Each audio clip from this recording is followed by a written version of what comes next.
Walau tidak cukup rasanya kami hanya mengucapkan terima kasih, tapi memang tidak ada lain yang bisa kami buat kecuali terima kasih kepada Tuhan. Sambil kami memperkuat persekutuan dengan Tuhan, karena yang Tuhan buat bagi kami tidak pernah berhenti, selalu mendatangkan kebaikan bagi hidup kami. Entahkah Engkau mengizinkan pengalaman yang tidak menyenangkan, tetap selalu Engkau bekerja untuk kebaikan kami.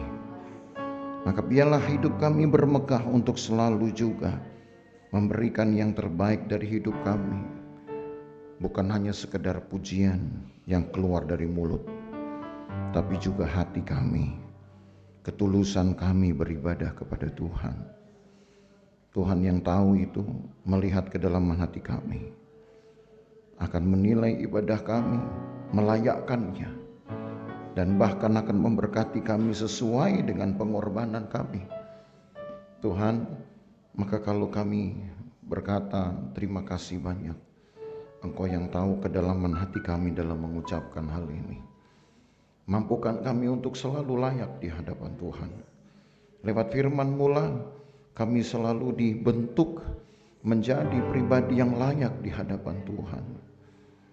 Walau mungkin banyak hal yang kami harus sesuaikan antara keinginan kami, antara harapan-harapan kami. Kami harus sesuaikan dengan kehendak Allah, dengan harapan-harapan Allah. Tapi perjuangan itu bertujuan supaya kami didapati itu layak di hadapan Tuhan. Kiranya firman-Mu sebentar kembali membekali kami, membekali pengetahuan, membekali iman, membekali harapan, supaya kami tetap kuat untuk berdiri berdiri tercacak di atas iman kami, di atas firman Tuhan, di atas kedaulatan Allah, karena tidak ada yang bisa menjamin hidup kami selain Engkau dengan firman-Mu sendiri. Terima kasih banyak Tuhan, urapi hamba-Mu. Kami akan mendengar firman-Mu dalam nama Tuhan Yesus Kristus. Haleluya, amin. Haleluya, puji Tuhan. Haleluya, puji Tuhan. Kita lanjutkan saudara dari Ulangan 27 ini. Waktu minggu lalu kita berbicara tentang persembahan hasil pertama, dan persembahan-persembahan yang diberikan itu tidak berarti merupakan bagian yang seluruhnya sehingga tidak ada yang dapat dinikmati oleh umat Tuhan. Ya. Hanya ternyata ada beberapa bagian saja, bahkan mungkin sebetulnya hanya bagian kecil saja dari persembahan-persembahan itu yang Tuhan minta. Nah, hari ini seperti halnya yang minggu lalu saya sudah katakan, kita akan melihat satu prinsip di dalam Alkitab tentang persembahan yang sudah mulai bicara tentang angka-angka. Kalau minggu lalu persembahan itu lebih kepada prinsipnya, ya. Kepada prinsipnya. Apa prinsipnya? Prinsipnya adalah ada bagian yang diberi kepada Tuhan, sebab bagaimanapun juga berkat Tuhan datang dari Tuhan. Ya. Memberikan atau menyisihkan walau hanya bagian kecil itu menunjukkan juga cara kita mengucap syukur. Itu kan prinsipnya. Cara kita untuk tidak mengikatkan diri kita dengan kebendaan. Biasa kalau orang punya semua, pegang semua, simpan semua, hatinya itu ada di situ. Ya, dan kalau sudah hati ada di situ, hidupnya juga ada di situ. Masa depannya juga jangan-jangan ada di situ. Sementara jumlah itu hanya bersifat sementara waktu. Ada waktu kadaluarsanya, ada habisnya. Sementara hidup kita akan terus berlanjut sampai waktu yang lebih lama. Berapa yang bisa kita tabung, saudara? Belum tentu akan sepanjang itulah tabungan itu bisa membiayai hidup kita. Kan begitu.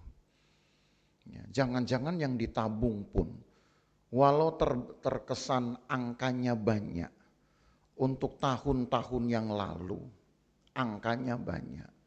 Tapi untuk masa-masa berikutnya angka yang banyak itu seringkali nilainya tidak tetap. Dulu ketika saya masih SMP, satu lembar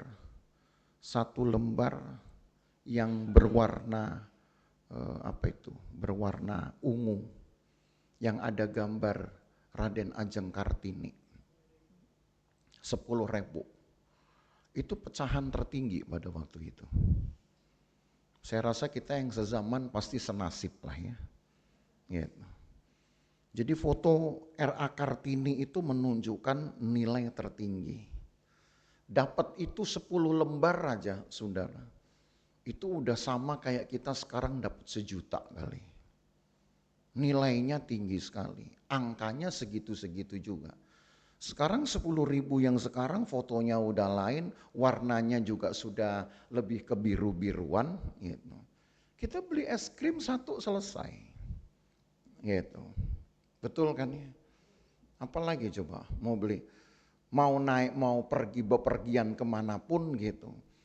Itu paling sekali jalan habis untuk ongkos. Rasanya nggak ada nilainya. Dulu Raden Ajeng Kartini ini bisa menemani saya bahkan jalan-jalan sampai ke Taman Safari waktu awal-awal masih mungkin baru dibuka itu. Itu seharian saya bisa muter-muter hanya ditemani oleh 1 lembar R.A. Kartini. Sekarang nggak bisa. Angka tetap, saudara, tapi nilai itu berubah. Jadi belum tentu apa yang kita simpan itu menjamin hidup kita. Belum tentu yang kita sangka banyak itu untuk 20 tahun ke depan itu kita katakan cukup. Atau banyak bahkan. Cukup pun belum tentu, jangan-jangan kurang. Tapi kalau ada bagian dari harta kita berikan kepada Tuhan. Lalu kemudian bagian itu kita sebut dengan persembahan. Maka itulah sebenarnya yang menjaga, yang menjamin hidup kita lebih panjang dari apa yang bisa kita simpan di dalam dunia. Itu prinsip namanya. Kenapa? Karena kita kembalikan dalam bentuk ucapan syukur. Bukan cuma di mulut. Kalau di mulut mah gampang. Kita mau dikasih berapapun saudara, cuman bilang terima kasih ya, gampang kan? Yang ngasih aja sebel saudara. Cuman gitu doang bilangnya. Gitu. Maunya makasih itu sambil semua nyembah gitu ya. Maunya makasih itu sambil ngelapin sepatunya gitu. Kenapa? Oh yang ngasih ini soalnya udah keluarin harta. Yang terima, makasih ya, Tuhan berkati ya. Sampai besok ya. Jangan-jangan yang ngasih sebel saudara kan. Gitu. Ya sudah bisa ngerti itu perasaan. Tapi memang Tuhan tidak begitu. Hanya melatih supaya jangan kita terikat dengan kebendaan. Seolah saudara bahwa kalau kita menyisihkan hanya untuk sekian bagian saja, bahkan bagian kecil, seperti ada yang hilang separuh dari masa depan kita nanti.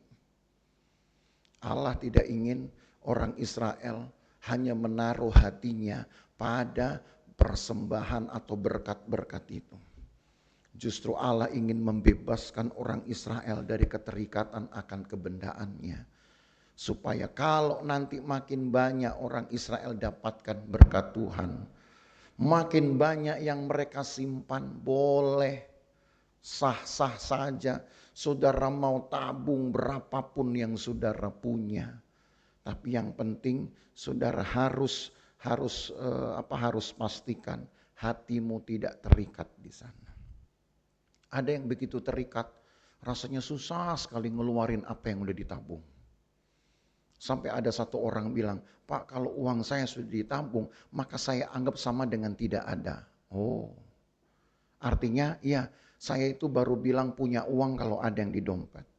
Kalau nggak ada di dompet berarti tidak ada. Walaupun ada tabungan. Oh, saya bilang gitu. Oh gitu ya, tidak ada. Tapi kamu nggak susah ya kalau tidak ada uang. Enggak Pak, kan ada yang di tabungan. Tapi kata kamu tidak ada. Kalau tidak ada kan hati kita susah. Coba kalau yang di tabungan tiba-tiba betul-betul tidak ada. Tiba-tiba saudara datang ke teller, 0. Hati saudara gimana? Wah, bisa meraung-raung gitu. Kayak ada satu film itu saudara. Orang yang kemudian punya kekayaan karena mencuri. Sekitar berapa miliar begitu kira-kira. Tiba-tiba hanya sekali tombol, tak begitu saja. Ketika dibuka 0. Langsung dia kalang kabut. Langsung dia kejar orang yang membuat tabungannya jadi 0. Itu ada filmnya dulu. Ya. Salah satu pemainnya saya ingat Demi Moore. Nah, gitu. Waktu masih muda dulu. Ada itu film begitu. Dari mulai angkanya berjentrek tiba-tiba jadi 0. Pusing dia kalang kabut. Berani kita bilang bahwa oh saya nggak punya uang. Padahal uang kita di bank ada. Saya nggak punya uang. Hati-hati. Kalau tahu-tahu betul-betul Tuhan bikin memang tidak ada. Susah hidup saudara nanti. Nanti baru datang ke gereja. Pak Gem tolong dong doain saya. Doa saya nggak bisa ngembaliin tuh duit. Nggak bisa, mau saya gimana juga. Yang bisa ngembaliin duit itu cuman hacker saudara. Makanya Tuhan ingin supaya orang Israel membebaskan dirinya dengan kebendaan itu. Nah minggu lalu kita baru bahas prinsipnya. Tapi sekarang ada angka yang dibicarakan. Ya. Jadi kita pelajari ini. Sebatas firman Tuhan kita pelajari. Mulai dari ayat yang ke-12. Ayat yang ke-12 sampai ayat yang ke-15. Judulnya tentang persembahan persepuluhan. Apabila dalam tahun yang ketiga, tahun persembahan persepuluhan engkau sudah selesai, mengambil segala persembahan persepuluhan dari hasil tanahmu, maka haruslah engkau memberikannya kepada orang Lewi, orang asing, anak yatim, dan janda. 4 kelompok disebutkan di sini. Ya, persembahan persepuluhan itu kepada siapa? Orang Lewi, orang asing, anak yatim, janda. Supaya mereka dapat makan di dalam tempatmu dan menjadi kenyang. Dan haruslah engkau berkata di hadapan Tuhan Allahmu, telah kupindahkan persembahan kudus itu dari rumahku, juga telah kuberikan kepada orang Lewi dan kepada orang asing, kepada yatim dan kepada janda, tepat seperti perintah yang telah kau berikan kepadaku. Tidak kulangkahi atau kulupakan sesuatu dari perintahmu. Pada waktu aku berkabung, sesuatu tidak kumakan dari persembahan kudus itu. Pada waktu aku najis, sesuatu tidak kujauhkan daripadanya. Juga sesuatu tidak kupersembahkan daripadanya kepada orang mati. Tapi aku mendengarkan suara Tuhan Allahku. Aku berbuat sesuai dengan segala yang kau perintahkan kepadaku. Jenguklah dari tempat kediamanmu yang kudus dari dalam sorga.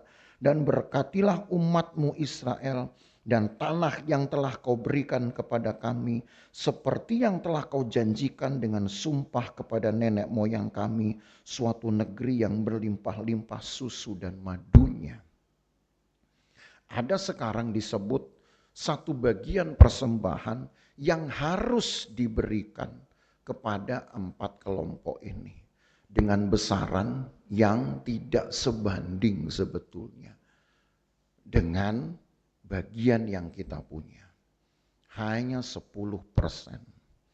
Tahu saudara arti 10%? Persepuluhan itu artinya 10%. Dari apa? Dari penghasilan yang kita dapatkan. Allah hanya minta itu, 1/10 itu 1/10-nya. Jadi artinya 10%-nya di dalam Alkitab tidak disebutkan kata persentasenya.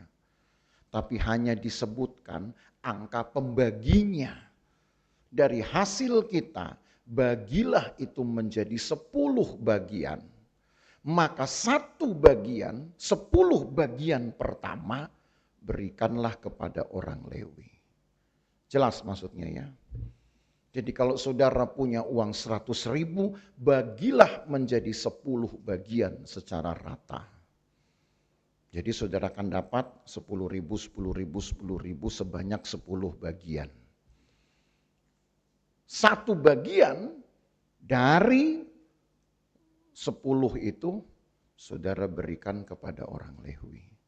Jadi berarti hanya 10.000. Kita masih punya 9 bagian. 9 kali 10.000. Karena setelah dibagi 10, kan ada 9 bagian lain yang masih bernilai 10.000. 90.000 kita punya.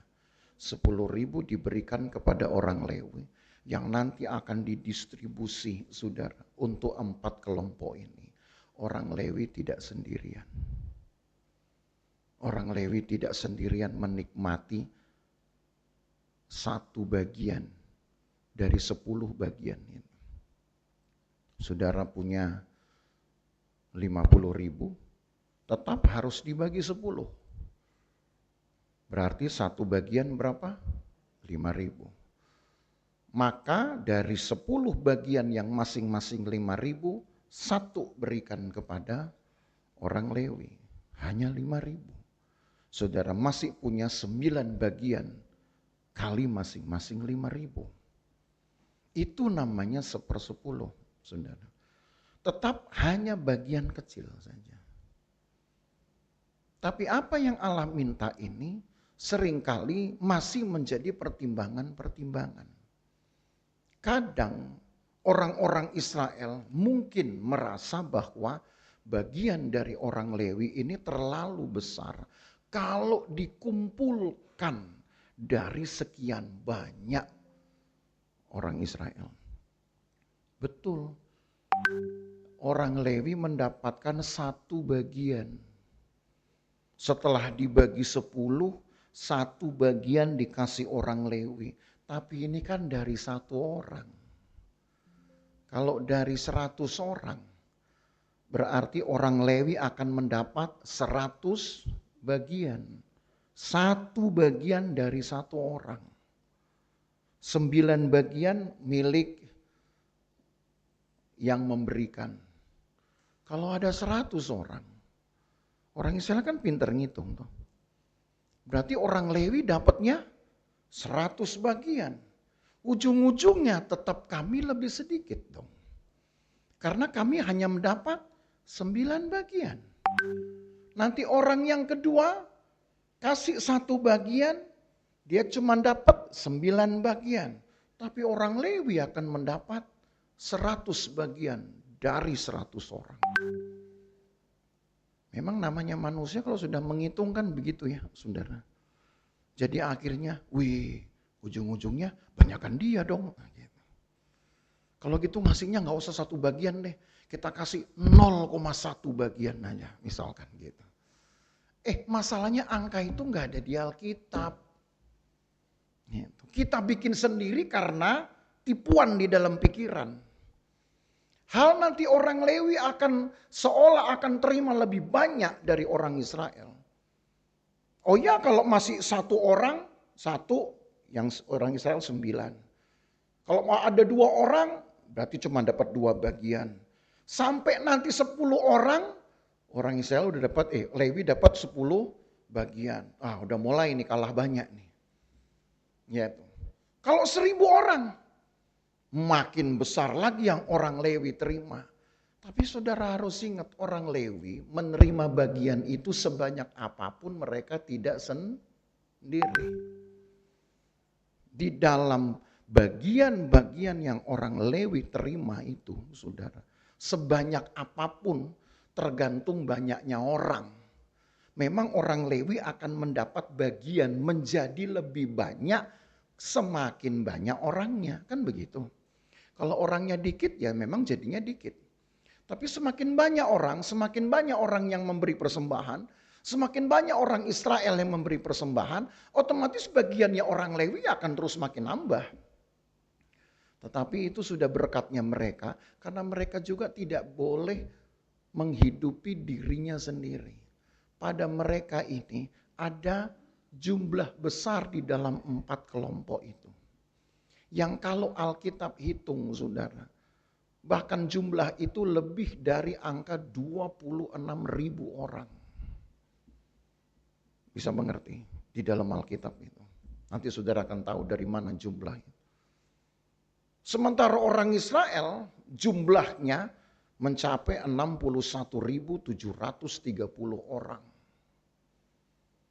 Jadi kalau orang Israel seandainya memberikan bagian masing-masing satu bagian setelah dibagi 10 itu atau 10%-nya. Memang orang Lewi akan mendapatkan paling sedikit 600.000 bagian. Banyak betul. Tapi dari 4 kelompok ini jumlahnya juga banyak. Kalau dibagi-bagi pun jatuhnya juga akan sama. Mengapa harus diberikan aturan seperti itu? Kalau untuk janda-janda okelah, mereka dianggap orang yang tidak punya kemampuan untuk menghidupi dirinya sendiri. Karena memang keadaannya kalau di masa orang Israel dulu, janda itu kadang sudah tidak dihargai lagi tenaganya. Itu zaman orang Israel dulu. Kalau zaman sekarang janda laris manis, saudara. Beda gitu. Ya. Zaman dulu mah janda, mana janda, udah jauh gitu. Lain dulu, lain sekarang. Ya. Tapi ini aturan ini mengikat dari dulu. Ya. Lalu apalagi anak yatim dianggap juga tidak bisa mandiri, belum bisa mandiri, makanya harus ditunjang kehidupannya. Harus ada orang yang membiayai hidupnya.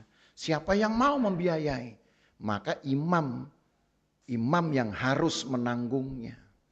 Dan yang ketiga orang asing. Orang asing di sini maksudnya adalah orang yang bukan dari orang Israel. Mereka rata-rata kalau masuk ke dalam perhimpunan orang Israel belum tentu langsung diterima. Sehingga mudah untuk mencari rejeki. Mereka harus menyesuaikan diri dulu untuk bisa diterima sebagai bagian dari orang Israel. Nah, masa itu kan bisa panjang, saudara. Kalau misalkan 1 tahun mereka belum bisa diterima dan mereka nggak bisa kerja, maka orang Lewi harus menjamin dulu hidupnya. Nanti kalau mereka bisa bekerja, bisa mencari uang, barulah dibebaskan dari tanggungan.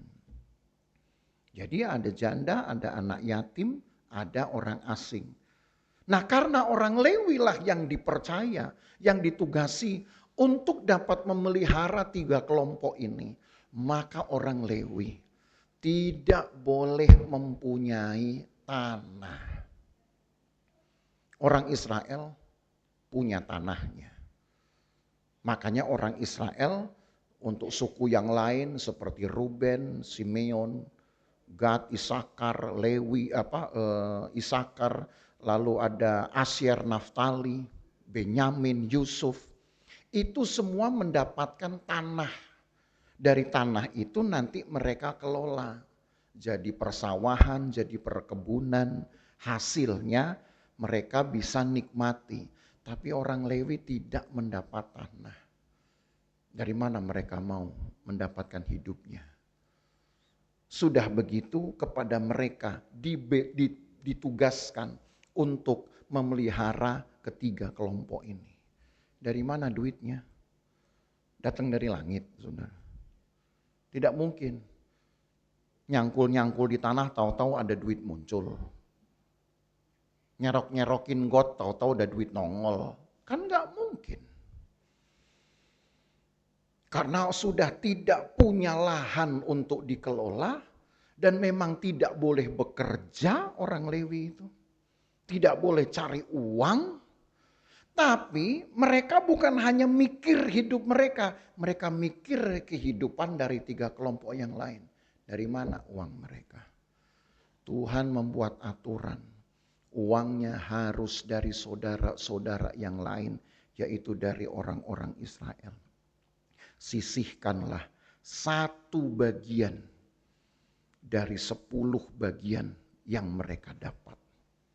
Jadi sekarang saudara harus mulai menghitung. Berapapun hasil saudara, kurangilah dengan modal saudara, karena namanya modal bukan hasil.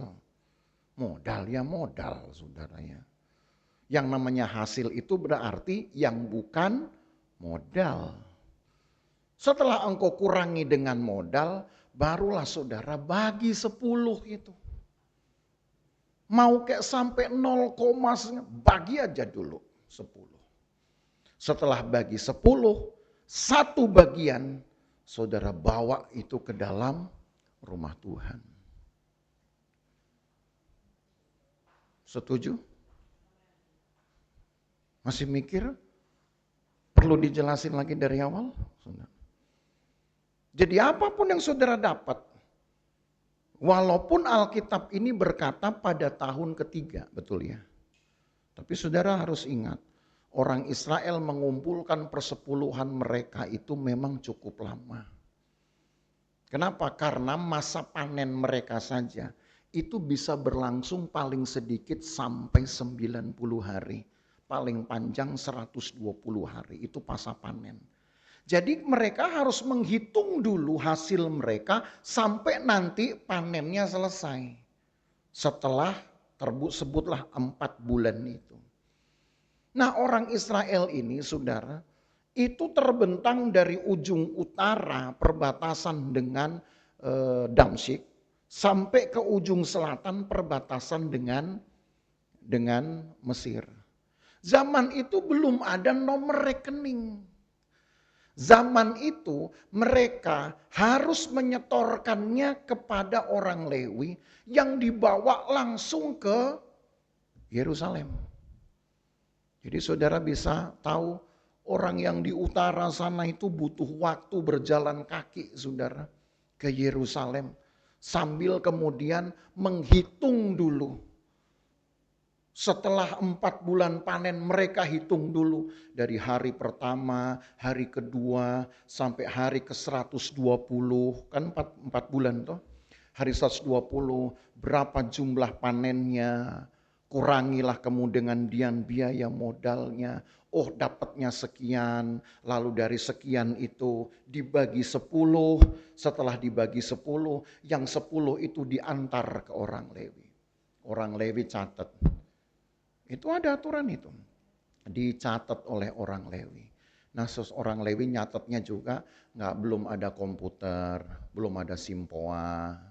Saudara, harus dicatat dulu di buku. Itu sebabnya untuk mengumpulkan semua persepuluhan orang Israel dari ujung utara ke ujung selatan dibutuhkan 3 tahun.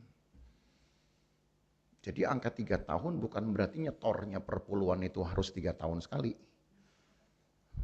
Bukan begitu maksudnya. Tapi orang Israel ini mengumpulkan panennya saja sudah 4 bulan.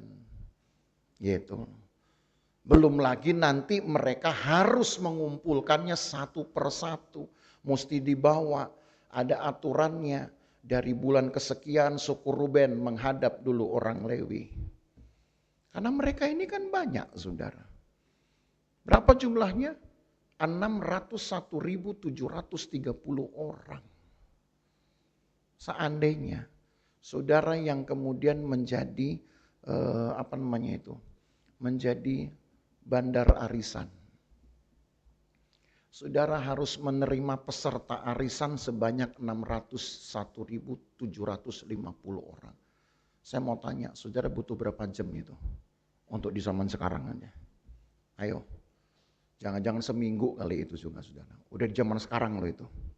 Seandainya saudara punya arisan, pesertanya arisan itu 601.730 orang. Saya udah transfernya, ngecek lagi mana bukti bayar. Itu dari pagi sampai malam belum tentu selesai itu. Udah era canggih itu. Apalagi zaman dulu, bisa maklum kan saudara.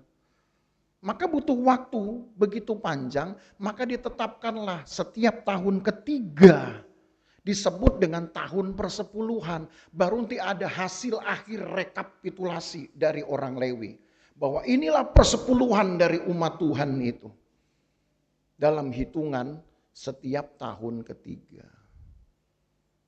Nah, yang seperti ini nggak mungkin lagi diberlakukan zaman sekarang tuh. Kenapa? Karena kita sudah punya sistem penghitungan cepat.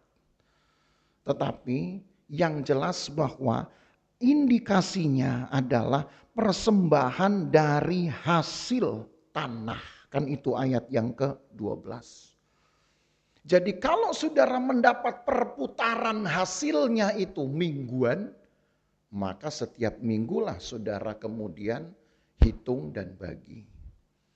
Kalau putaran hasil saudara bulanan, maka silakan hitunglah itu bulanan. Kalau harian, ya harian juga. Dalam hari itu berapa saudara dapat? Kurangi dulu modal. Setelah itu hasilnya bagi 10. Satu bagian saudara simpan. Tergantung putaran dari pendapatan hasil saudara. Kalau harian, hitung harian. Kalau mingguan, hitung mingguan. Kalau 2 minggu sekali, hitunglah 2 minggu sekali. Bagaimana caranya? Kurangi modal, kemudian sisanya hasil bagi 10. Satu bagian baru saudara sendirikan, pisahkan. Gitu gampangnya. Jadi kalau nggak ada kalkulator gampang. Begitu saudara dapat hasilnya setelah dikurangi modal langsung bagi 10. Setelah dibagi 10, satu bagian ambil sendirikan. Hal nanti saudara kemudian mau menyerahkannya kepada gereja itu tiap minggu tidak masalah. Mau dikasih tiap bulan tidak masalah. Ada jemaat bahkan bukan di tempat ini. Tanya ke saya, Pak Gem, kalau saya kasih persepuluhan tiap 6 bulan sekali boleh enggak? Boleh, saya bilang. Tapi hitunganmu bagaimana? Ya hitungan saya tetap harian, Pak. Oh ya sudah. Tapi saya enggak mau nanya alasannya kenapa. Cuman saya bilang hati-hati. Kadang kalau sudah 6 bulan, yang dikumpulin kan kelihatan makin banyak dong. Makin banyak makin tergoda enggak? Mata kan jadi hijau tuh. Mata hijau saudara. Lebih hijau daripada lalat hijau. Makanya saya bilang hati-hati. Lebih baik daripada nanti ada gangguan hati dan pikiran. Udah tiap bulan aja. Kalau memang terganggu tiap minggu silakan. Yang penting saudara nyamannya di mana. Ada yang pernah bilang begitu, 6 bulan boleh? Boleh. Cuman yang mau menjamin hati kita ini, begitu lihat tabungan, cari tiap hari nambah, 6 bulan tuh banyak loh saudara. Kalau saudara kemudian lihat, widih bisa beli motor nih, gitu ya. Widih bisa beli rumah nih 3 lantai misalkan. Belum tentu saudara mau ngasih ini. Nanti lama-lama Tuhan saya pakai dulu ya. Gitu. Tuhan tahu hati saya lagi butuh, pakai dulu. Iya, pakai dulu bayar nanti. Betul, lunasnya akhir zaman tuh saudara. Ya. Makanya karena hati manusia ini gampang terikat. Apa yang kira-kira membuat kita terikat, saudara yang kemudian harus pandai-pandai mengatasinya. Jadi memang tidak ada aturan penyerahan persepuluhan ini harus berapa, harus intervalnya. Mau 3 tahun, silakan. Cuman kalau udah makin banyak daripada keganggu kita, mending lebih cepat lebih baik. Nah gitu loh. Jadi dengan ini Bapak Ibu Saudara, Tuhan memelihara umatnya untuk semua kelompok. Yang dikasih tanah karena bisa mendapatkan hasil tanah, itu rezekinya. Tapi yang gak dapat tanah, dan memang gak bisa ngolah tanah karena gak ada tanah. Mereka hanya mengolah uang, mengolah bagian persembahan dari jemaat. Diolah untuk apa?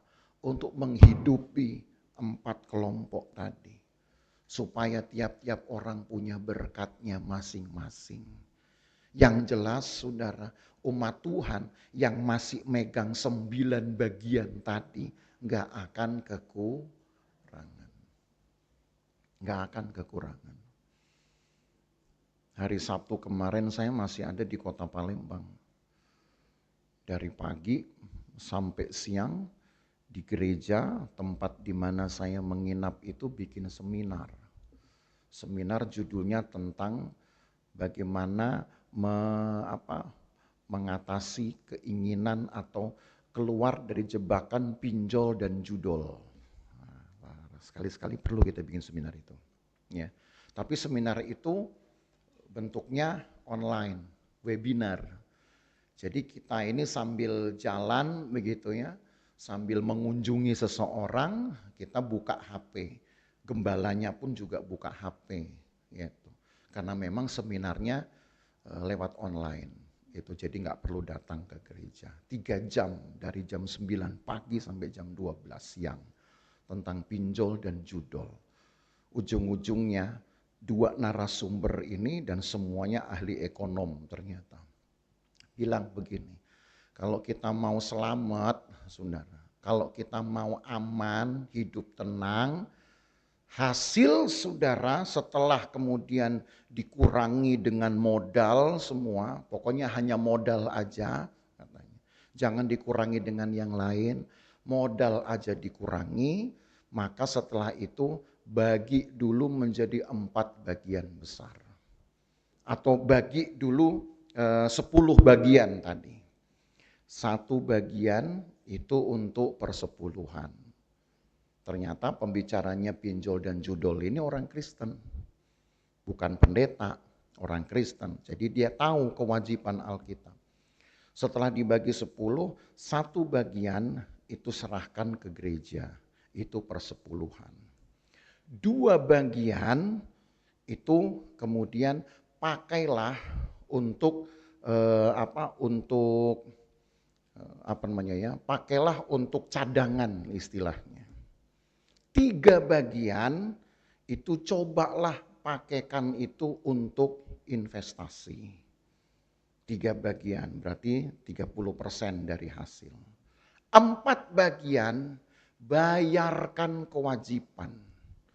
Kalau saudara punya cicilan segala macam, saudara punya tanggungan, bayarkan dulu. Kalau seandainya cicilan tanggungan semua sudah nggak ada, otomatis engkau akan dapat makin banyak cadangannya. Jadi dia bilang, percayalah, hidup itu nggak akan kekurangan kalau bisa diatur seperti ini. Yang penting 10% harus disisihkan. Lalu ada yang tanya, Pak gimana dengan tagihan PLN, PAM, segala macam. Itu sudah yang 40% tadi. Gitu. Udah masuk di situ tuh. Makanya jangan dikurangi. Yang memang sudah buat tagihan, posin di situ. Supaya kita tahu, loh kok meledak ini. Berarti kebutuhan kita udah kelewatan. Makanya yang bikin manusia miskin ini sebenarnya bukan belanja 9 kebutuhan pokok. Tapi membelanjakan keinginan. Betul ya? Orang punya apa? Pengen belanja.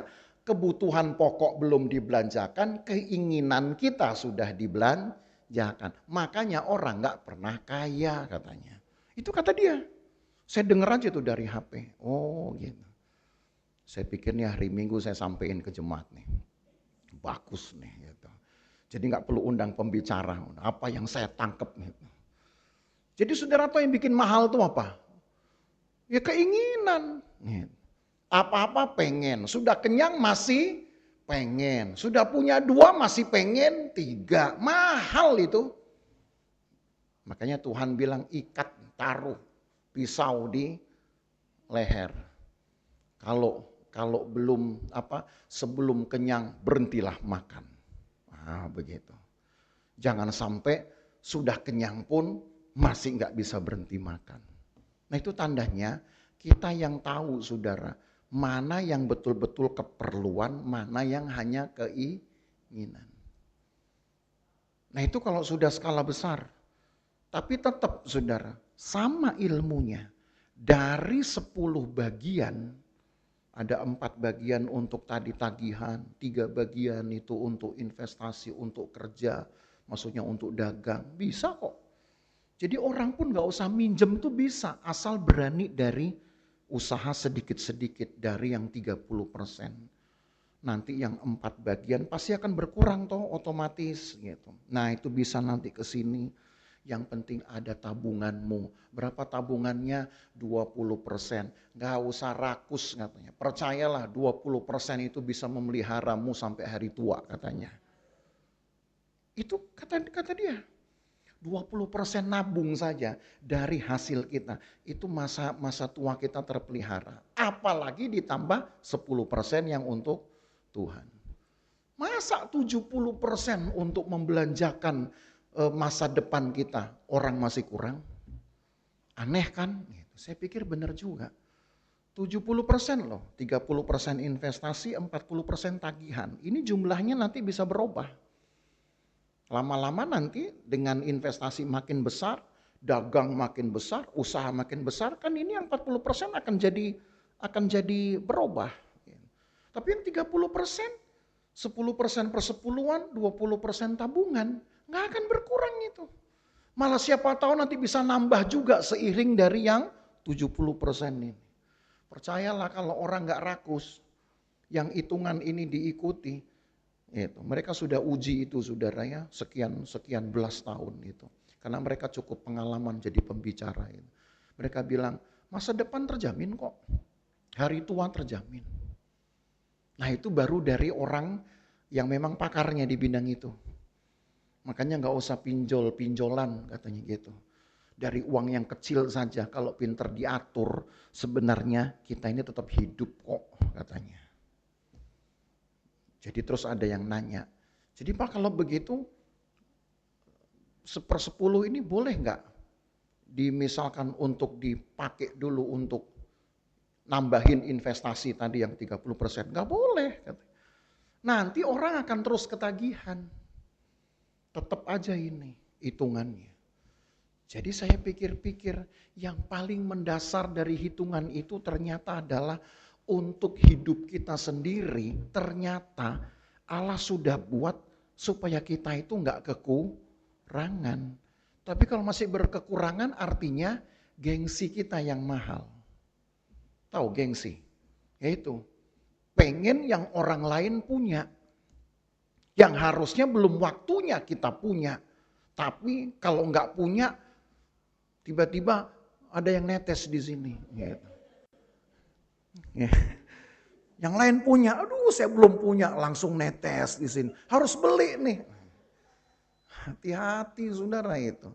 Netes di sini itu bisa meneteskan banyak air mata di masa depan itu. Jadi mulailah dengan hidup teratur. Dan saudara tahu ternyata untuk hidup teratur, untuk bahkan masa depan teratur, bagian kecil pun sudah disisihkan itu 10%. Satu bagian setelah dibagi 10. Dan kalaupun pada akhirnya imam akan mendapat bagian lebih banyak, seiring dengan banyaknya setoran-setoran 10%.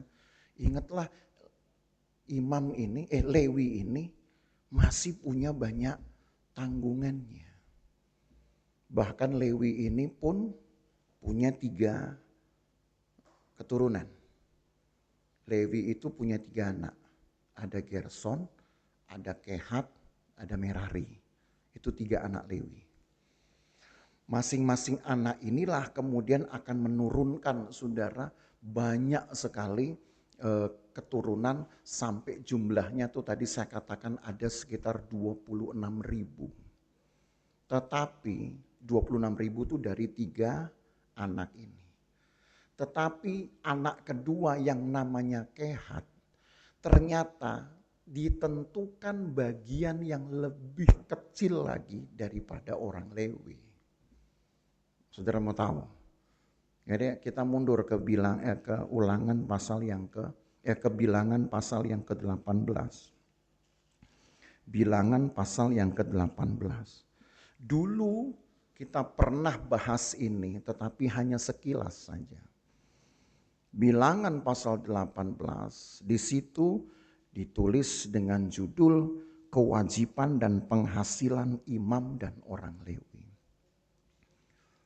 Jadi lain orang Lewi, lain imam. Imam itu datang dari garis Harun. anak keduanya Lewi. Lewi punya 3 anak. Anak pertama namanya Gersom. Kehat anak kedua, anak ketiga Merari. Tadi Lewi taruhlah mendapatkan 1/10 atau 10% gitu, dari persembahan orang Israel. Itu untuk seluruh Lewi.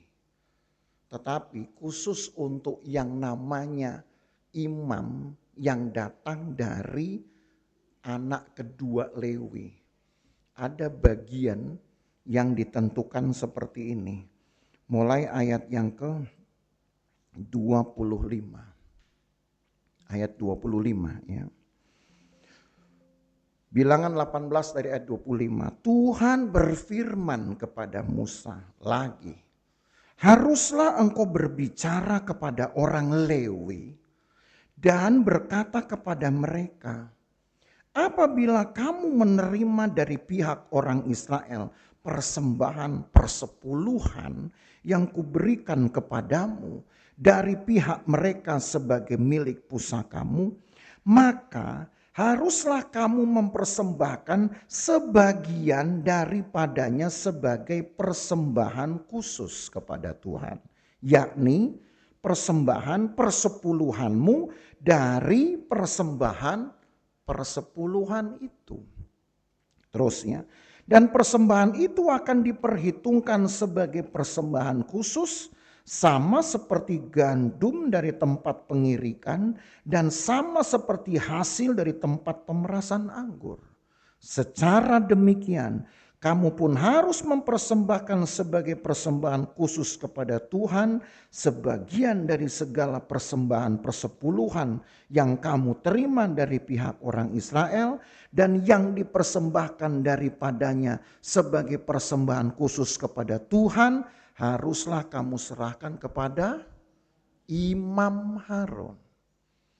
Jadi ketika orang Lewi tadi sudah mengumpulkan semua persembahan persepuluhan dari orang Israel, maka orang Lewi akan membagi lagi menjadi 10 bagian. 1 bagian 10% diberikan khusus untuk makanannya Harun. Jadi orang Lewi akan menggunakan 9 bagian atau 90% untuk menghidupi mereka tadi, Gersom dan Merari. Ya, kan anaknya Lewi 3 kan tadi. Gersom, Kehat, Merari. Kehat ini dikasih 10% dari persepuluhan-persepuluhan tadi. Maka yang 90% harus dibagi antara Gersom, Merari, lalu yang 3 tadi apa? Orang asing, janda, dan anak yatim. Nah itu rinciannya. Jadi yang namanya imam, itu pun ternyata hidupnya enggak dari persepuluhan total orang Israel. Itu baru ke Lewi dulu. Sebutlah Lewi itu sekarang saya sebut. Ya, kita samakan Lewi itu adalah dengan pastori, gereja. Semua ini yang terlibat di sini itu Lewi. Jadi gereja, pelayan gereja, rumah tangga gereja itu kita sebut Lewi di dalam Alkitab. Persepuluhan jemaat diberikan dulu kepada gereja. Saudara masukkan lewat kantong gereja atau saudara berikan kepada saya misalkan. Tetapi sebenarnya itu baru untuk bagian besar gereja. Yang saya pakai berapa? Enggak semua juga. Karena karena saya sendiri sebagai gembala juga dituntut ada kewajiban-kewajiban yang harus diberikan. Kepada siapa? 1, kepada organisasi. Ada yang harus saya setorkan ke organisasi. Itulah bentuk persepuluhan saya kepada organisasi.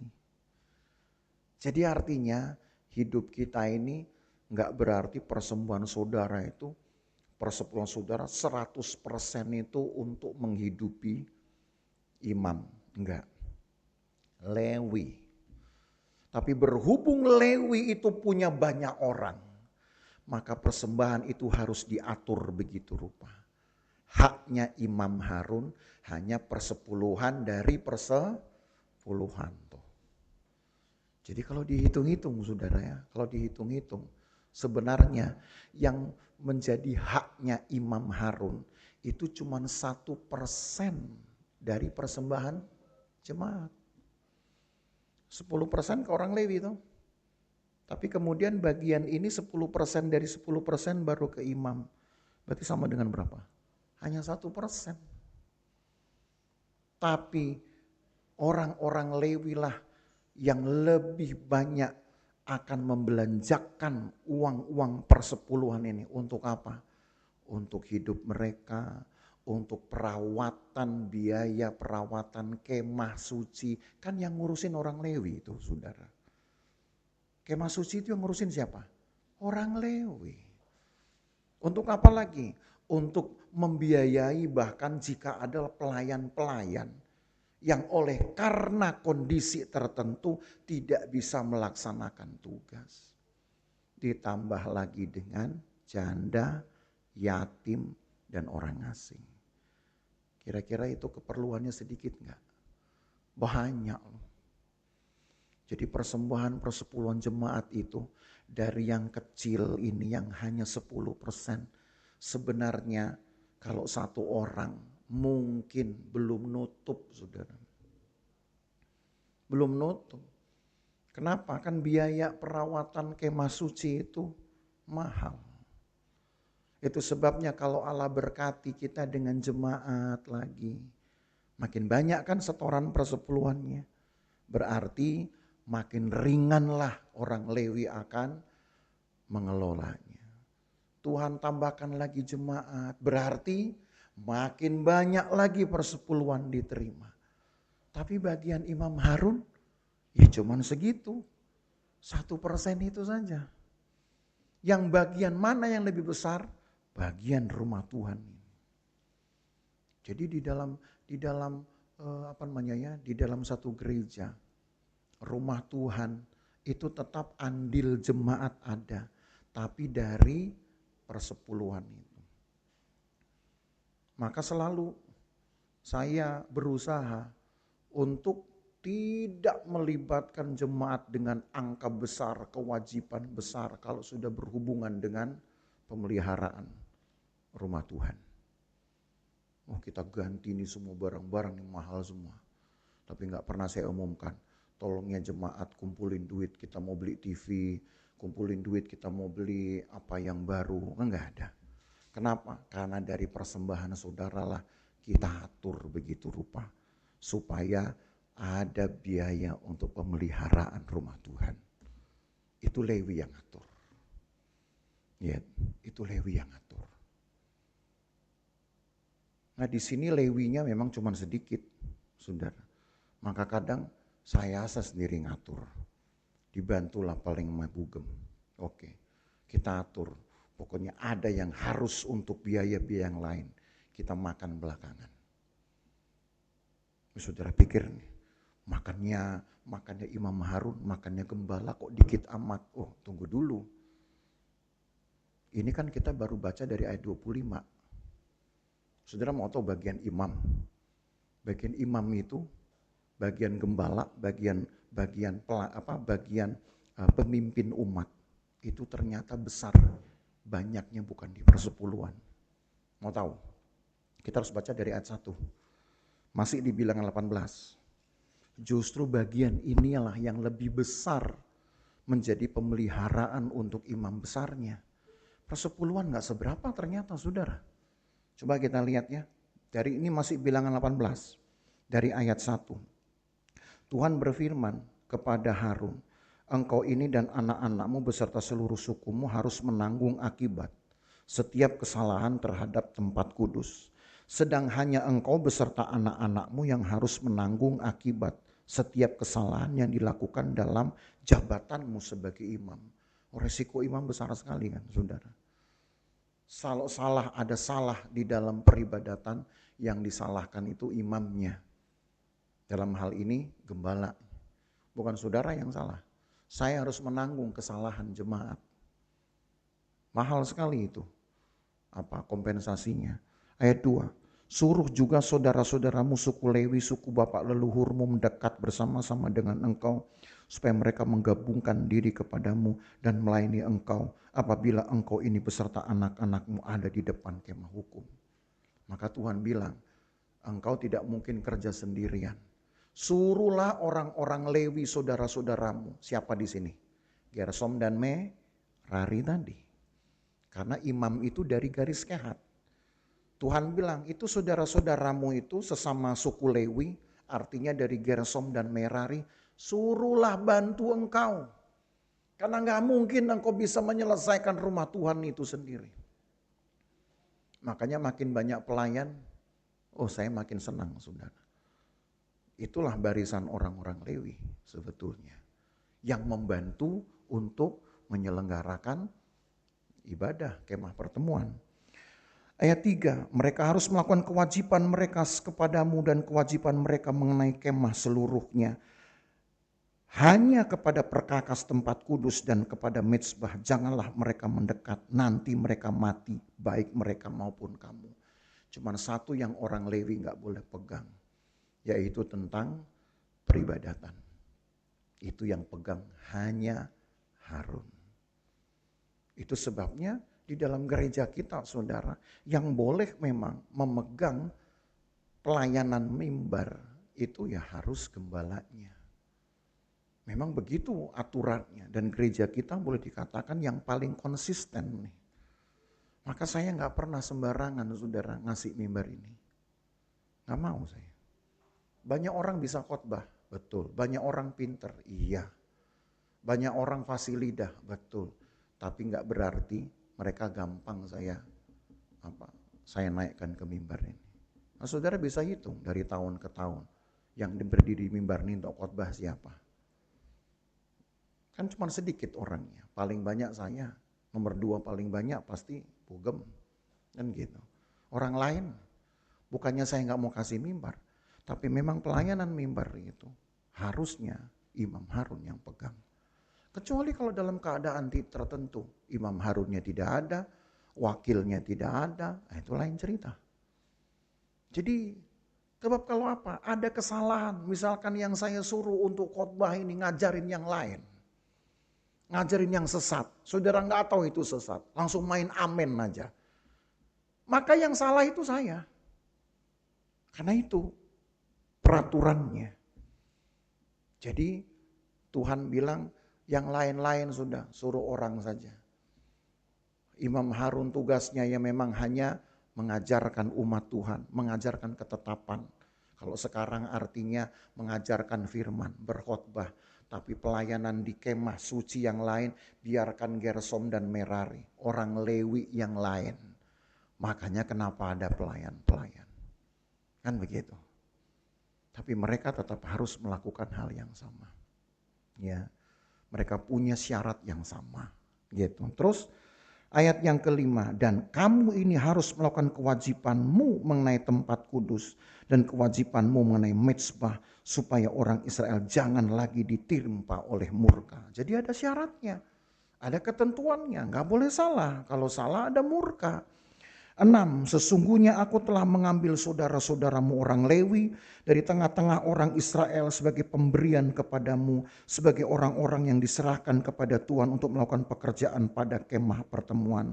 Tapi engkau ini beserta anak-anakmu harus memegang jabatanmu sebagai imam dalam segala hal yang berkenaan dengan mezbah dan dengan segala sesuatu yang ada di belakang tabir. Dan kamu harus mengerjakannya sebagai suatu jabatan pemberian. Aku memberikan kepadamu jabatan sebagai imam, tapi orang awam yang mendekat harus dihukum mati. Jabatan imam dengan pekerjaan imam gak boleh orang awam. Satu hal saudara, pelayanan keimaman itu adalah pelayanan pengurapan. Jadi tidak boleh sembarangan orang. Maka saya nggak pernah mau sembarang-sembarang. Ya. Sebisa mungkin, kalau memang masih bisa berkhotbah di tempat sendiri, saya lebih suka berkhotbah di tempat sendiri daripada berkhotbah di mimbar orang lain. Saya akan pulang kalau memang saya masih bisa pulang. Ya. Kenapa? Karena tanggung jawab ini. Taruhlah saya bisa khotbah di tempat lain, tahu tuh yang khotbah di tempat sini ngaco orangnya. Maka kebahagiaan saya di sana akan hilang. Kenapa? Karena sebentar lagi saya akan dihakimi oleh Tuhan. Sebab di tempat sendiri sudah ada orang yang mengajarkannya mungkin tidak sekuat pengajaran yang diterima oleh gembala. Itu kan mikirnya saya bisa berulang kali, saudara. Makanya kenapa? Yang di sini saudara nggak akan lihat orang sering ganti-ganti yang khotbah. WL bisa ganti-ganti, pemain musik mungkin bisa ganti-ganti. Yang khotbah kan nggak pernah ganti, ya ganti baju ya, ganti muka nggak pernah, saudara. Ya, soalnya kalau saya salon gitu, lain cerita. Nah karena itu ayat 8, belum selesai nih. Lagi firman Tuhan kepada Harun, sesungguhnya aku telah menyerahkan kepadamu pemeliharaan persembahan-persembahan khusus yang kepadaku. Semua persembahan kudus orang Israel kuberikan kepadamu dan kepada anak-anakmu sebagai bagianmu. Inilah suatu ketetapan untuk selama-lamanya. Nih kita mulai lihat bagiannya orang Lewi. Bukan persepuluhan doang yang gede. Ayat 9. Inilah bagianmu dari segala persembahan-persembahan yang maha kudus itu. Yaitu dari bagian yang tidak harus dibakar. Segala persembahan mereka yang berupa korban sajian, korban penghapus dosa, korban penebus salah yang dibayar mereka kepadaku, itulah bagian maha kudus yang menjadi bagianmu dan bagian anak-anakmu. Sebagai bagian maha kudus haruslah kamu memakannya, semua orang laki-laki boleh memakannya, haruslah itu menjadi bagian kudus bagimu. Apa bagian imam? Bukan persepuluhan yang utama. Pertama adalah dari persembahan orang Israel yang dagingnya tidak terbakar dengan habis. Itu dikasih bukan ke orang Lewi, ke imam. Jadi imam itu berhak atas daging-daging persembahan dari umat Tuhan setiap mereka mempersembahkan korban bakaran. Jumlah itu lebih banyak dari persepuluhan. Karena satu keluarga itu biasanya akan mempersembahkan satu sapi tiap hari. 601.730 sapi tiap hari dibakar. Kan tadi kita sudah tahu jumlah orang Israel. Dan tidak semua kemudian daging itu terbakar. Imam dapat bagian dari situ. Banyak enggak daging itu? Banyak, lebih banyak dari pasar daging, saudara. Lebih banyak dari toko yang jualan daging. Jadi Tuhan pelihara. Makanya kalau imam enggak hati-hati, dia bisa kekenyangan, bahkan mati kekenyangan. Saking banyaknya daging. Tuh, baru dari satu. Ayat yang berikut, ayat 11. Dan ini pun adalah bagianmu. Persembahan khusus dari pemberian mereka yang lain, termasuk persembahan unjukan orang Israel. Semua itu kuberikan kepadamu dan kepada anakmu laki-laki dan perempuan bersama dengan engkau. Itulah suatu ketetapan untuk selama-lamanya. Setiap orang yang tahir dari seisi rumahmu boleh memakannya. Tuh, persembahan unjukan. Artinya persembahan unjukan ini biasa diberikan pada hari-hari tertentu, khususnya hari menjelang panen. Walaupun ayat ini berkata orang lain boleh ikut memakannya, tetapi bagian utama imam dulu. Tuh sudah dua bagian loh saudara. Dibanding persepuluhan nggak ada apa-apanya. Belum lagi yang ketiga, masih ada 5 totalnya. Yang ketiga, ayat yang ke-12. Segala yang terbaik dari minyak segala yang terbaik dari anggur dan dari gandum, yakni yang sebagai hasil pertamanya dipersembahkan mereka kepada Tuhan, aku berikan kepadamu. Jadi hasil pertama yang minggu lalu kita bahas, itu ternyata yang berhak memakainya imam, bukan orang Lewi. Jadi jemaat Tuhan memberikan hasil pertama yang kita pelajari minggu lalu kepada imamnya, bukan orang Lewi. Orang Lewi itu hanya hidup dari persepuluhan. Tapi imam sudah 3 persembahan. Kita tambahkan lagi. Yang keempat, ayat 13. Hulu hasil dari segala yang tumbuh di tanahnya, yang dipersembahkan mereka kepada Tuhan adalah juga bagianmu. Setiap orang yang tahir dari sisi rumahmu boleh memakannya. Persembahan yang keempat. Apa itu? Hulu hasil dari semua yang tumbuh di tanah. Imam. Kalau mau dihitung itu bagian saya banyak loh saudara. Cuman kan saya gak pernah nuntut kan. Dan yang kelima, ayat yang ke-15. Ayat yang Yang 15. Semua yang terdahulu lahir dari kandungan, segala yang hidup, yang dipersembahkan mereka kepada Tuhan, baik dari manusia maupun dari binatang, adalah bagianmu. Hanya harus kamu menebus anak sulung manusia, juga anak sulung binatang yang najis harus kamu tebus. Tahu maksudnya apa? Kalau ada saudara punya piaraan, lalu kemudian lahirlah piaraan saudara itu, misalkan 10 anak. 1 itu harus dikasih, yang lahir pertama harus dikasih ke siapa? Ke imam. Makanya saya pikir-pikir untung jemaat Losuman ini bukan peternak. Kalau peternak saya mikir nih saya mesti bangun kandang seberapa gede. Saudara nanti datang tiap kali, gitu, Pak Gem ini sapi saya beranak, 1 sapi yang lahir duluan saya kasih ke Pak Gem. Yang 1 apalagi kambing, 1 yang lahir pertama. Kan saya mesti punya kandang banyak ini saudara. Tapi bagian Harun, bagian imam lebih banyak kan saudara. Persepuluhan itu bahkan kecil nilainya. Persepuluhan kan untuk orang Lewi, bukan ke imam. Imam baru dapat 1/10 lagi. Tapi bagian imam lebih banyak justru dari 5 hal ini. Tuh, untung saya nggak pernah nuntut. Kalau saya nuntut sama jemaat, ayo siapa yang punya anjing, misalkan beranak, maka anak pertama yang lahir duluan kasih ke saya. Gitu. Maka Sukesi udah ketawa-ketawa. Gitu. Siapa yang punya kambing misalkan, kambing beranak berapa? Gitu.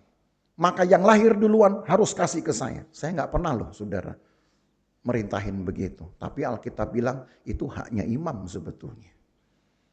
Dan itu pun kalaupun diterima oleh Imam Harun, ternyata jumlahnya jauh lebih besar dari persepuluhan. Nah kadang kalau saudara mungkin nanti baca, nonton, viral di YouTube. Pendeta sekarang jadi kaya gara-gara persepuluhan. Mereka nggak baca Alkitab ya. Atau jangan-jangan pendetanya juga yang udah mulai rakus. Lihat persepuluhan itu langsung dipikir itu haknya dia semua. Persepuluhan jemaat itu haknya orang Lewi. Itu saudara ingat. Bukan haknya imam.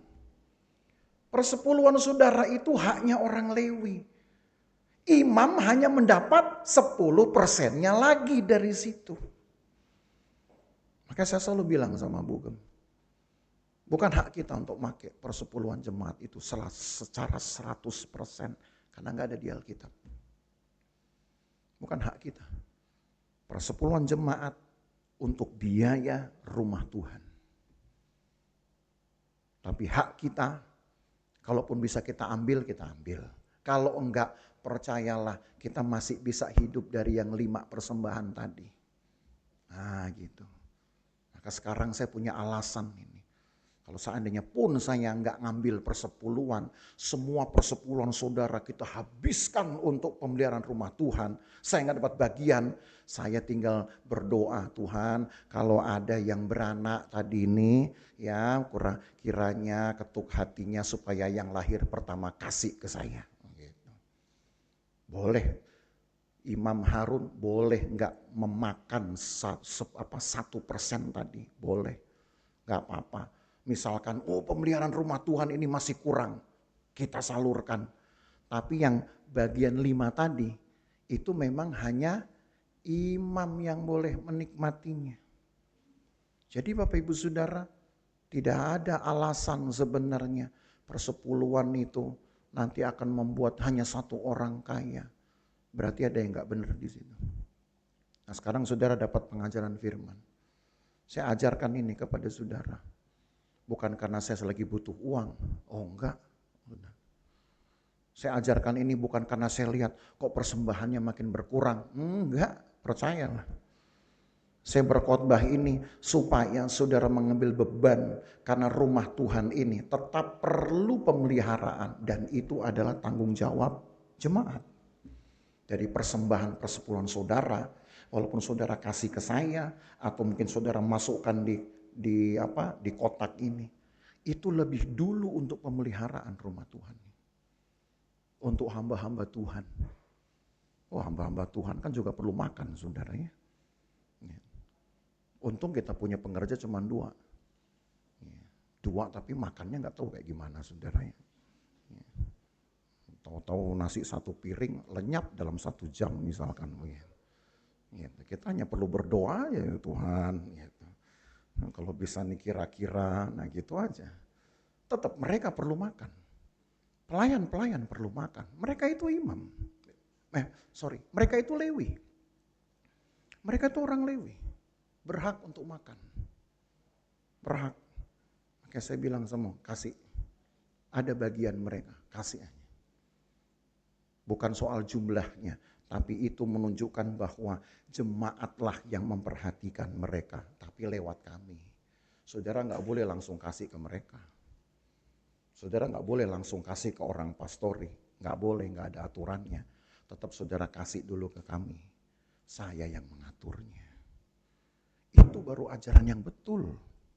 Makanya saya berani ajarkan ini karena ini yang betul. Supaya nanti kalau ada orang hiruk pikuk tanya sama saudara, enak ya pendetamu terima persepuluhan, dia nggak kerja. Saudara bisa bilang, enak aja pendeta gua nggak kerja, gitu. Pendeta gua biar nggak kerja itu capeknya luar biasa, saudara. Pulang saya kemarin malam-malam itu, saudara, dari Palembang, saya harus mempersiapkan khotbah. Jadi kadang-kadang dari jauh-jauh sampai jauh malam saya belum bisa tidur. Kadang mau saya bawa tidur ini pikiran ini masih muter gitu. Takut kalau belum mantep yang akan saya bawa, saya akan bangun lagi. Saya lakukan lagi. Kelihatannya seperti gak kerja, tapi capek. Tapi nanti belum lagi, kalau ada satu jemaat minta didoain, pergi ke sana. Yang satu minta didoain, satu usir setan. Usir setan satu aja keringatannya bukan main loh saudara. Saudara gak pernah rasa ini. Gitu. Belum lagi kalau setannya iseng, misalkan gitu. Suka main-main, misalkan begitu. Begitu saya usir dia nggak keluar, dia ngintip di luar, terus masuk lagi, saya usir lagi. Keringatan itu. Saudara tahu pernah saya melakukan pelayanan itu sampai berjam-jam, 3-4 jam baru selesai. Kenapa? Setannya iseng. Diusir bukan yang ngusir malah ngintip di luar. Gitu. Pendetanya masih ada. Gitu. Tunggu pendetanya udah nggak berdoa, masuk lagi. Begitu kita selesai nggak doa, kita minggir, tiba-tiba yang kita doakan kejang-kejang lagi. Berarti kan belum selesai. Kita doakan lagi, itu makanya saya sebut setannya iseng. Dalam nama Yesus usir, keluar. Ternyata dia nggak keluar saudara, cuma ngintip depan pintu. Begitu doa amin, kita ngopi-ngopi lagi, masuk lagi dia di tubuh orang yang kita doakan. Nah kalau ketemu setan iseng saudara, keringetan saudara berdoanya. Kalau ketemu setan yang memang masih pemula, setan takut, ngecut, sakit usir pergi dia. Tapi ada setan pengalaman. Oh iya, kan Alkitab juga mengatakan ada yang udah bertahun-tahun yang namanya legion. Yang udah tua betul umurnya. Itu udah setan pengalaman tuh saudara. Saking pengalamannya dia tahu yang berdoa juga ternyata pendosa. Udah kita isengin sekalian. Gitu. Makanya hati-hati kalau ketemu setan yang pengalaman, doa saudara harus kuat. Apalagi setan di sekitar sini, saya nggak tahu. Model setan di sini itu setan pengalaman atau setan pemula. Ya, mungkin jangan-jangan setan pengalaman. Apalagi daerah Tangki ini. Asal masuk kemana-mana, wah jangan-jangan setan pengalaman semua di sini. Ya, entah setan pengalaman, entah pengalaman sama setan, saya nggak tahu deh. Ya. Loh ini doa peperangannya kan mesti besar, saudara. Dan itu sebabnya banyak yang harus bahkan juga diterima oleh pelayan. Jemaat menerima keuntungan dari bisnisnya, pelayan-pelayan terima berkat dari pelayanannya. Lewat siapa? Ya lewat jemaat juga. Tapi apa yang dapat dimakan oleh imam, percayalah saudara, hanya bagian kecil saja. Kecil saja. Jadi dengan begitu saudara, jangan memberi persembahan itu kemudian terganggu dengan orang lain. Keenakan itu. Saudara bilang, saya sudah dengar khotbah, ini keharusan. Berapapun yang saya beri itu nanti akan dipakai untuk pemeliharaan rumah Tuhan. Pokoknya saya beri sesuai firman Tuhan. Itu saja. Gak perlu saudara tahu. Yang jelas bahwa pekerjaan Tuhan memerlukan biaya dan biaya itu dari jemaat. Tapi tidak ada pungutan lain kecuali hanya persepuluhan. Kan cuma itu. Gak ada ya saya pernah minta. Saya pernah ke Papua, saya tutup dengan cerita. Ke Papua, ke kota Sentani. Ibadah satu gereja. Gereja itu persis ada di belakang bandara Sentani. Kebaktian, kaget saya saudara. Itu meja persembahannya lebih panjang dari ini. Kalau ini kan kotak cuma 2. Ada persepuluhan, ada persembahan lainnya. Di gereja itu kotaknya ada 7 saudara. Persepuluhan, tatangan, diakonia. Saya bilang sama gembalanya, bro, itu terisi semua itu. Saya bilang, terisi bro, terisi. Jemaat mau kasih itu bro. Ya kasih. Cuma saya pikir dalam hati, ini jemaat kira-kira ngomel gak ya? Gitu. Kasih persembahan 7 lobang loh saudara.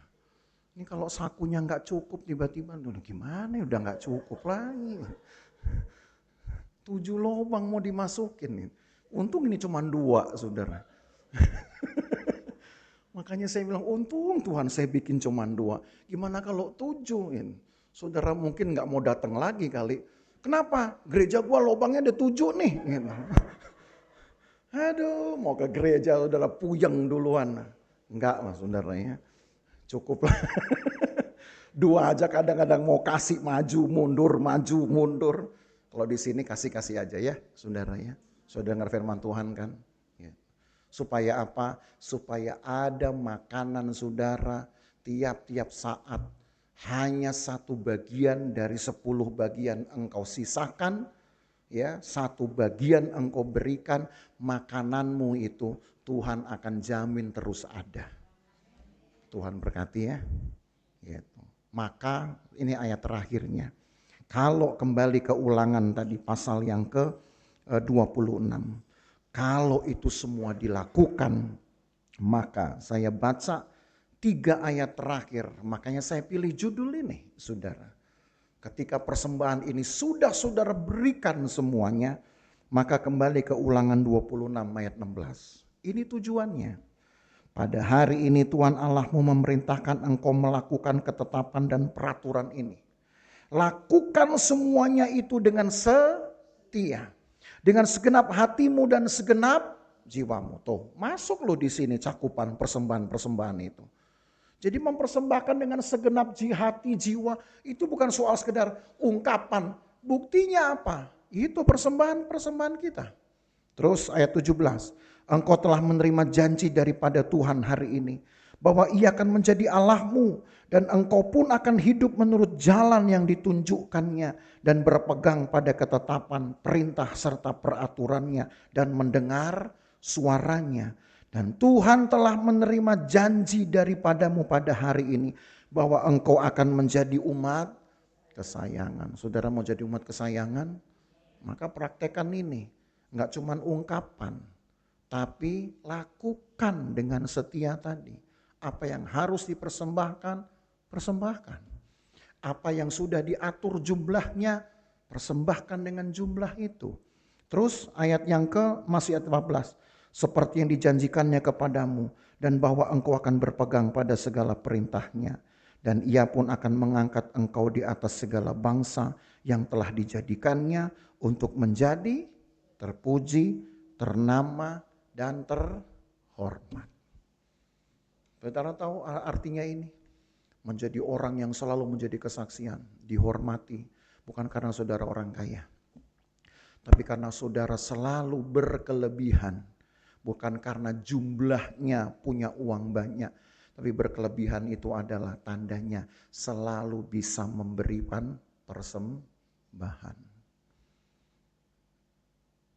Ada kan dalam Alkitab seorang janda yang sudah menjual rumahnya dan dia hanya punya uang 2 peser setelah jual rumahnya. Lalu dia kasih 2 peser itu, seharga rumah. Dia berikan semua itu ke bendahara bait Allah. Dia taruh itu di kotaknya. Lalu kemudian di belakang dia seorang kaya yang sambil senyum-senyum, ketawa-ketawa girang. Dia berikan itu bahkan 10 keping bahkan lebih. Lalu Yesus bilang, mana dari 2 orang ini yang persembahannya lebih besar? Yang 10 atau yang 2? Yesus bilang yang 2. Kenapa besar? Karena dia memberikan seluruhnya. Itu 2 itu tuh rumahnya dia kasih. Kalau orang kaya kelihatan banyak, tapi yang dia kasih mungkin itu hanya recehan doang.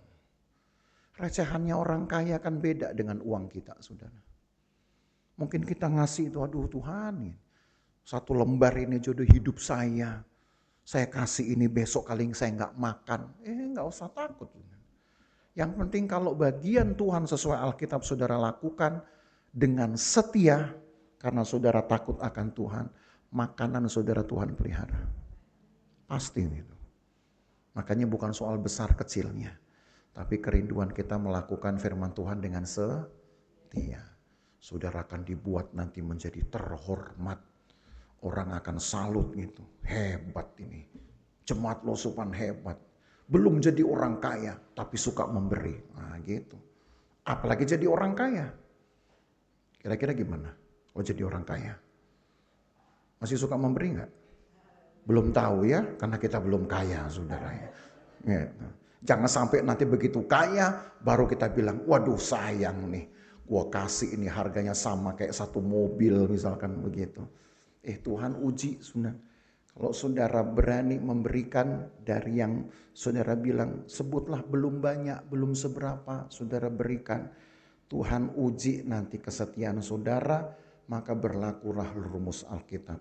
Yang setia pada perkara kecil akan dipercayakan perkara besar. Oh iya, haleluya.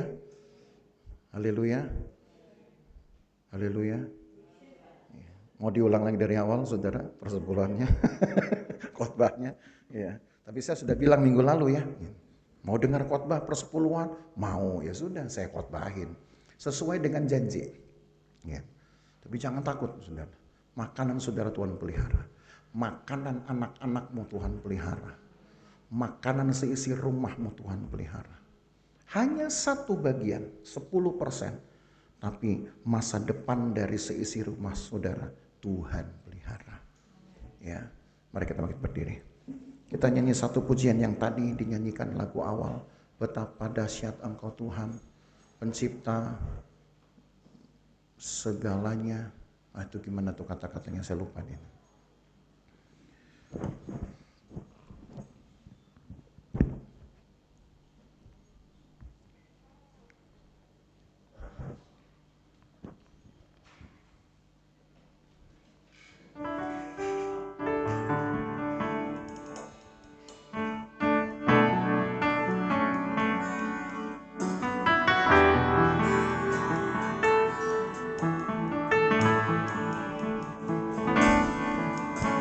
Betapa dahsyat Engkau Tuhan, pencipta segala yang ada, dulu sekarang sampai selama.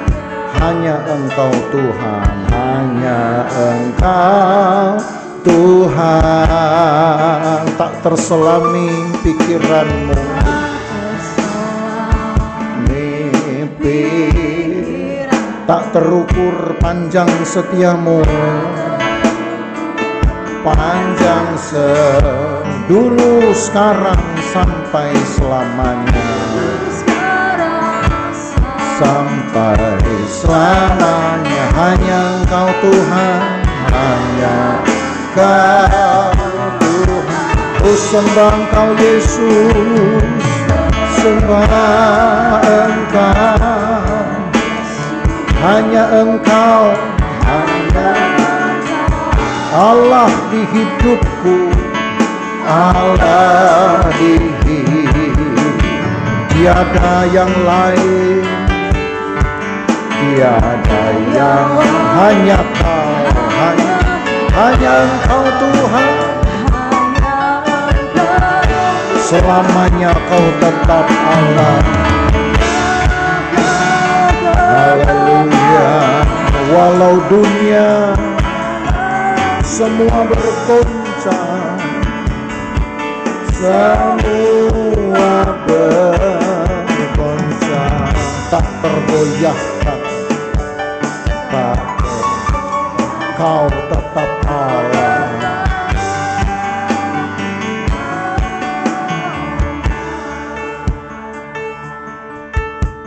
Umat Tuhan membelakangi Tuhan, Allah tetap Allah. Umat Tuhan menista Tuhan, Allah tetaplah Allah. Umat Tuhan tidak taat, Allah tetaplah Allah. Tetapi Allah yang adalah Allah ini atas semesta dapat membalikkan keadaan dari baik menjadi tidak baik. Kalau umat Tuhan berubah setia, tujuannya supaya umat Tuhan ini sadar, bukan supaya umat Tuhan ini menderita, supaya sadar. Karena kebaikan Allah itu menjamin hidup, kebaikan Allah menjamin masa depan, dan tidak ada Allah yang bisa melakukan keajaiban seperti itu. Dia tetap Allah. Maka jangan kurangi kesetiaan kita, saudara. Kalau kita setia kepada Tuhan, takut akan Tuhan, maka kasihilah Dia dengan segenap hati, jiwa, dan kekuatan. Tapi bukan di mulut saja, dalam tindakanmu. Apa yang Tuhan ingin engkau lakukan, lakukan. Persembahan berikan itu. Ada jumlah yang ditentukan, sesuaikan jumlahnya, ikuti jumlahnya. Allah itu tetap Allah. Kita berbuat tidak benar, Dia akan menyatakan kebenaran. Tapi kita ingin, kalau Dia melakukan kebenarannya, kita tentu akan mendapatkan hidup, kita akan mendapatkan ketenangan. Itu sebabnya lakukanlah firman Tuhan, saudara. Tidak ada yang dirugikan. Hanya bagian kecil Allah minta, tapi bagian besar bukan lagi jumlah. Bagian besar itu adalah kita menjadi umat yang terpuji, ternama, dan terhormat. Saudara akan menjadi kekaguman bagi siapapun. Saudara akan menjadi kebanggaan dan kesaksian yang hebat bagi siapapun. Hanya lakukan firman Tuhan dengan setia, karena Dia tetap Allah sampai selamanya. Betapa dahsyat Engkau Tuhan, pencipta segala yang ada. Nyanyikan lagu ini sekali lagi. Dengan satu kerinduan, kita mengalami Tuhan yang dahsyat ini. Betapa dahsyat Engkau Tuhan, pencipta segala yang ada, dulu, sekarang, sampai selamanya. Hanya Engkau Tuhan, tak terselami pikiranmu, tak terukur panjang setiamu. Dulu, sekarang, sampai selamanya. Hanya Engkau Tuhan, Engkau Tuhan. Ku sembah Engkau Yesus. Hanya Engkau Allah di hidupku, Allah di hidupku. Tiada yang lain, hanya Engkau, hanya Kau, hanya Engkau Tuhan. Selamanya Kau tetap Allah, walau dunia semua bergoncang, tak tergoyahkan Kau tetap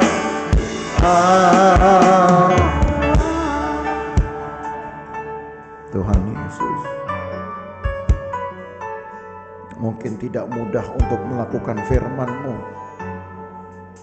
tapi kami harus belajar melakukannya. Mungkin ada keberatan-keberatan hati, ada banyak sekali pertimbangan-pertimbangan, tapi kami harus melakukannya. Karena firman-Mu tidak pernah salah. Firman-Mu tidak pernah merugikan umat-Mu. Justru ketika umat-Mu yang terikat dengan kebendaan merasa sayang dengan berkat-berkat, justru itu akan menjadi jerat bagi kami. Berkat Tuhan bukan hanya satu kali seumur hidup. Berkat Tuhan akan terus mengitari kami, mengikuti kami seumur hidup. Maka kami tidak perlu takut, seolah esok kami tidak akan lagi diberkati, atau esok kami akan kehilangan berkat yang sama seperti hari ini. Karena berkat-Mu berkelanjutan, maka kami yakin kami tetap akan menerima berkat-Mu pada hari-hari yang lain, asal kami setia melakukan firman-Mu. Tuhan, ajari umat-Mu,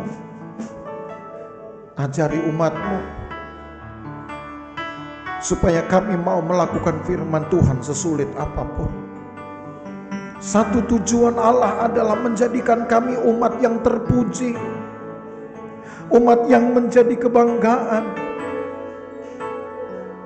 Jangan sampai kami akhirnya menjerat hati kami sendiri karena rasa sayang dengan harta, menjerat kami sendiri karena kami selalu menghabiskan, membelanjakan uang hanya untuk keinginan. Ampuni kami Tuhan, karena berkat Tuhan akan terus mengikuti kami sampai kapanpun. Artinya bukan hanya untuk hari ini Tuhan berkati kami, besok pun Tuhan bisa berkati kami, hari-hari berikutnya pun Tuhan bisa berkati kami. Sama sebanding dengan kami bisa melakukan firman-Mu, kami bisa memberikan persembahan, maka hal yang sama Allah pun bisa memberkati kami. Bukan hanya untuk sekali, tapi untuk seterusnya. Berkati umat-Mu Tuhan, karena kami sedang belajar untuk melakukan firman-Mu. Kalau kami mungkin selama ini salah memberikan persembahan, kami ingin rubah. Sebab ternyata yang Tuhan berikan jauh lebih banyak dari yang bisa kami serahkan persembahan ini kepada Tuhan, kepada gereja, kepada gembala. Ternyata Engkau bisa memberikan yang lebih banyak. Tuhan memberkati umat-Mu. Tuhan beserta di dalam aktivitas mereka. Tuhan bahkan juga ada di dalam setiap pergumulan hidup, bahkan usaha mereka. Hari ke hari, kalaupun ada kesulitan di dalam usaha mereka, Tuhan buka jalan. Sambil Engkau uji hati kami semua, apakah kami tetap mau melakukan firman Tuhan? Bukan lagi soal angka-angka, tapi soal kesetiaan melakukan firman-Mu. Bukan lagi soal persentase atau bagian-bagian dalam korban, tapi soal mengasihi Tuhan dengan segenap hati, jiwa, dan kekuatan. Maka tolong kami Tuhan, tolong umat-Mu.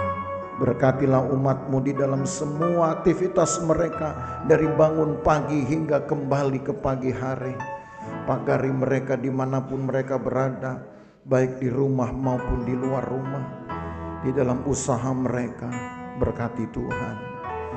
Berkati seisi rumah tangga, berkati seisi rumah mereka, berkati anak-anak mereka, berkati siapapun yang mengasihi mereka, yang memberkati mereka.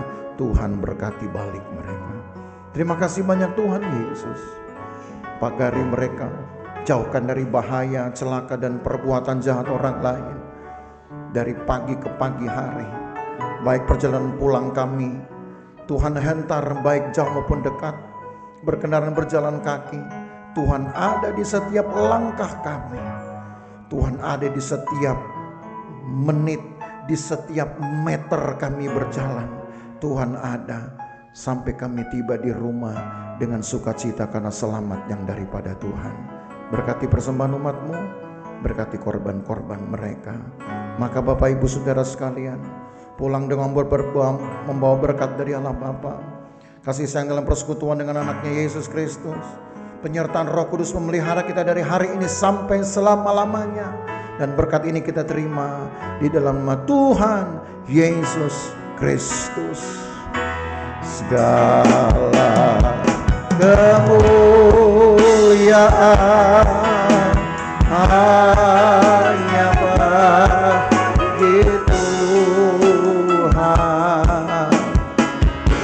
Segala hormat pujian hanya bagi Tuhan.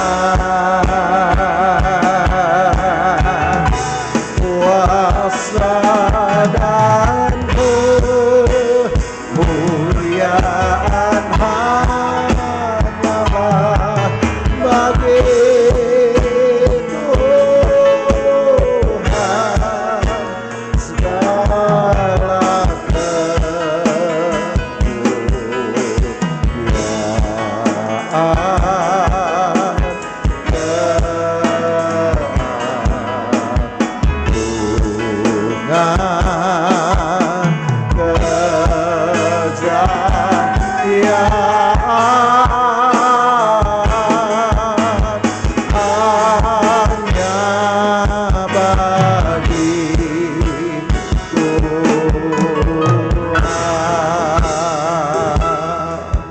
jemaat yang diberkati bersama kita berkata, amin.